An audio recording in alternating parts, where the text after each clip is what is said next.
और भजन लाल जी राजस्थान के लिए अशुभ है, ये मैं कहना चाहूंगा। आगे पता नहीं क्या क्या घटनाएं होगी, ईश्वर बचाए इस राजस्थान को, मैं यही कहना चाहूंगा। जांच कमेटी उससे कुछ नहीं, आप सुनिए, देखो हम सड़कों में निकलेंगे जल्दी, और देखिए जिम्मेदारी तय कभी होगी नहीं। मैं तो भजन लाल जी की जिम्मेदारी मानता हूँ इसके अंदर। जब से भजन लाल जी आए, ये राजस्थान पता नहीं किस दिशा के अंदर जा रहा है। और एक हादसा नहीं, कितनी बार हादसा हो, भजन लाल जी खुद का आप देखिए हादसा। उस दिन अगर वो सुरेंद्र सिंह और वो नहीं आते तो सोचता कि गाड़ी इनकी गाड़ी के अंदर पड़ जाती।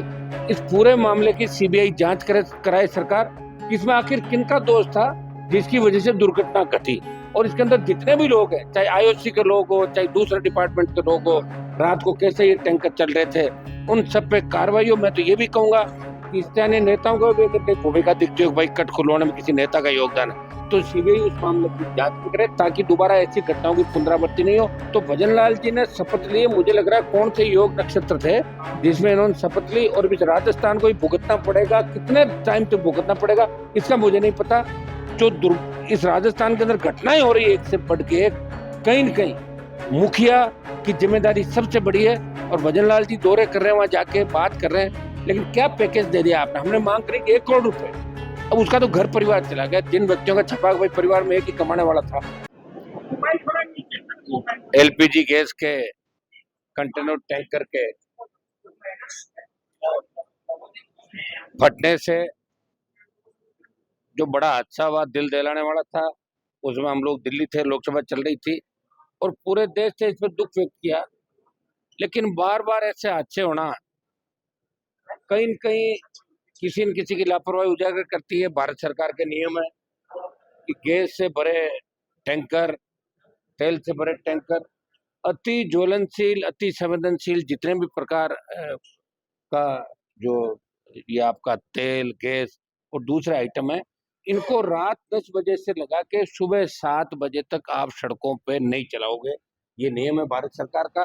और पहले भी कई बार मैं धन्यवाद दूंगा मीडिया का कि आप लोगों ने नियम बताए, वापस छापे आपने, ये नियम होते हैं, एक्सपर्ट व्यू आपने छापे। लेकिन सरकार इसके अंदर जो असली दोषी है, एनएचआई के साथ साथ वो पुलिस जिसने कट खोला, वो परिवहन विभाग जिनकी जिम्मेदारी थी, और वो लोग जिस तरह भागता हुआ एक व्यक्ति दिखता है कि मेरे से किराया ले लो, मतलब सिस्टम कितना भ्रष्ट है। देखो वो कह रहा है मेरे से किराया मैं दे दूंगा, मुझे बचा लो। ये इस तरह की तस्वीर छपना इस बात की ओर इंगित करता है कि अपन देश ये 75वां जो मना रहे हैं पर्व आजादी का, मुझे लग रहा है कि ये इस तरह की आजादी अभी होगी। आज भी करोड़ों लोग इस देश के अंदर भूखे सोते हैं।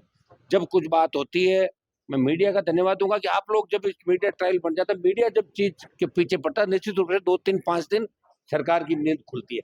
इससे पहले भी जो आईओसी के गोदाम के अंदर आग लगी, और उससे पहले ये बूंगरा के अंदर जो गैस त्रासदी हुई, जोधपुर के अंदर 4 दिन की बात चलती है। आज 50 से ज्यादा गोदाम जयपुर शहर के अंदर होंगे, लेकिन 2 दिन में कितने गोदाम पकड़े ये किसी के पास हिसाब किताब नहीं होगा। मैं मांग करूंगा राजस्थान की सरकार से, इस पूरे मामले की सीबीआई जांच कराए सरकार। इसमें आखिर किनका दोष था जिसकी वजह से दुर्घटना घटी।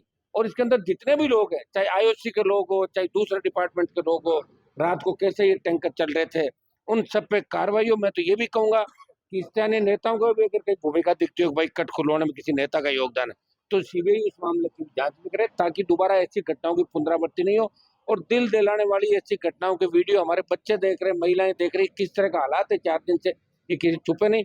चूंकि मैं मरीजों से नहीं मिलूंगा, और बड़ा दुर्भाग्यपूर्ण है कि 13 से ज्यादा मौतें हो गई, और अभी 23 से ज्यादा लोग गंभीर झुलसे में एसएमएस अस्पताल, जो हमारा बड़ा अस्पताल है, चिकित्सक इलाज अच्छी तरीके से कर मैं देख रहा हूँ।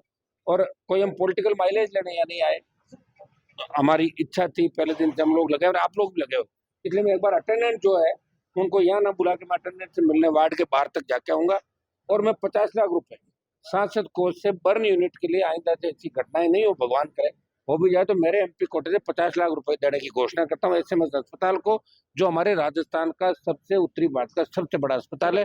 और देखिए जिम्मेदारी तय कभी होगी नहीं। मैं तो भजन लाल जी की जिम्मेदारी मानता हूँ इसके अंदर। जब से भजन लाल जी आए, ये राजस्थान पता नहीं किस दिशा के अंदर जा रहा है। और एक हादसा नहीं, कितनी बार हादसा हो, भजन लाल जी खुद का आप देखिए हादसा। उस दिन अगर वो सुरेंद्र सिंह और वो नहीं आते तो सोचता कि गाड़ी इनकी गाड़ी के अंदर पड़ जाती। मुख्यमंत्री के साथ कितनी घटनाएं होगी। तो भजनलाल जी ने शपथ ली, मुझे लग रहा है कौन से योग नक्षत्र थे जिसमें इन्होंने शपथ ली, और इस राजस्थान को ही भुगतना पड़ेगा, कितने टाइम तक भुगतना पड़ेगा इसका मुझे नहीं पता। जो इस राजस्थान के अंदर घटनाएं हो रही है एक से बढ़ के एक, कहीं न कहीं मुखिया की जिम्मेदारी सबसे बड़ी है। और भजनलाल जी दौरे कर रहे हैं, वहां जाके बात कर रहे हैं, लेकिन क्या पैकेज दे दिया आपने? हमने मांग करी कि 1 करोड़ रुपए, अब उसका तो घर परिवार चला गया। जिन व्यक्तियों का छपा भाई परिवार में एक ही कमाने वाला था, 3 थे। और क्या सरकारों को फर्क पड़ता बताइए मुझे? सरकार जितना पैसा टैक्स का लेती है, अगर 2, 5, 10, 20 करोड़ रुपए किसी को दे दे इस हादसे में, तो सरकार को कोई फर्क नहीं पड़ता। हम लोग तैयार हैं, हमारा MP कोटा, MLA कोटा, आप लीजिए, आगे होकर हमसे बात कीजिए। कोविड के टाइम पे हम लोगों ने सबसे पहले शुरुआत करी, और कोविड के टाइम भी सबसे पहला जब 50 लाख रुपए देके खर्च किया तो नागौर के अंदर मैंने ही शुरुआत की, वेंटिलेटर मंगाए, तो आज काम नहीं आ रहे, ठीक बात है। लेकिन मैं इसमें भजनलाल जी की जिम्मेदारी मानता हूँ। भजनलाल जी को खुद की जिम्मेदारी लेते हुए इनके विभाग, परिवहन विभाग, डिप्टी CM जो आपके इसी इलाके का था, जिसके पास 3-4 महकमे इस मामले के, तो किसी न किसी व्यक्ति को अपनी जिम्मेदारी लेनी चाहिए। और भजनलाल जी राजस्थान के लिए अशुभ है, ये मैं कहना चाहूंगा। आगे पता नहीं क्या क्या घटनाएं होगी, ईश्वर बचाए इस राजस्थान को, मैं यही कहना चाहूंगा। जांच कमेटी उससे कुछ आप सुनिए, देखो हम सड़कों में निकलेंगे जल्दी, 1-2 दिन के अंदर। बड़ा जो राजस्थान के अंदर घटनाएं हो रही है, इसको लेकर किसी को लड़ना पड़ेगा। कांग्रेस भारतीय जनता पार्टी की गोद में बैठ गई, सरेंडर होगी, क्योंकि कांग्रेस के लोगों ने जिस तरह पेपर लीक कराए, जिस तरह की घटनाएं घटी, कांग्रेस वाले आंदोलन की बात करते, बीजेपी वाले कहते तुम्हें अंदर करा देंगे, चुप हो जाते हो, घर बैठ जाते जाके। तो इसलिए भाई RLP को लड़ना पड़ेगा इस राजस्थान को बचाने के लिए, इस व्यवस्था को ठीक करने के लिए। और जल्दी हम आपको राजस्थान की सड़कों पर इस राजधानी को घेरते हुए नजर आएंगे। बड़े आंदोलन, पेपर लीक से लेके SI भर्ती से लेके तमाम जो मुद्दे, इनको आने वाले समय के अंदर आप हमें लड़ता हुआ देखो। वो तो मिलके गई था, आपने पूछा होगा, मुझे तो नहीं पता।